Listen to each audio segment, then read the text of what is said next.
Now this is one very vibrant MX-5, let's check it out.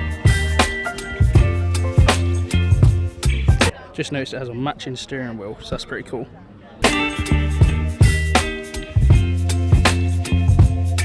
Right then guys, so there are hundreds of cool cars in this paddock, so let's just do a quick montage. Baby, you give me ice and fire.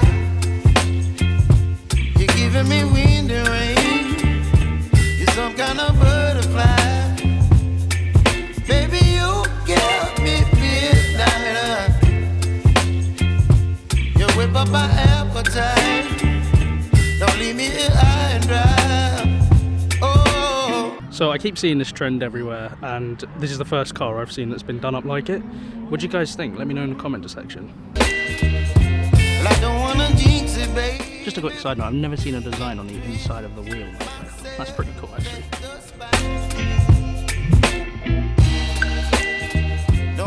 Right then guys, I've now finished with this paddock, so I'm going to head over to the paddock just over here. Right, so the first thing I notice is this 350Z wide body with the Japanese racing wheels. Let's go check it out. Baby, it's just me, your body, mine. Baby, you give me ice and fire.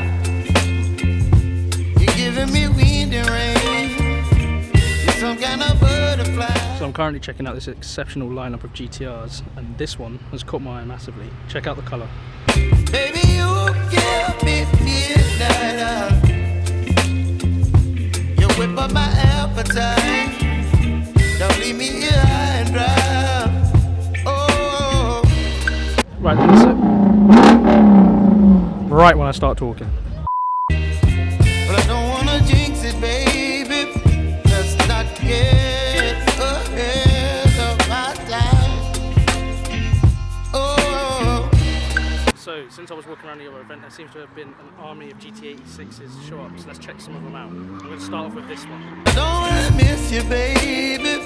So I stand up and speak.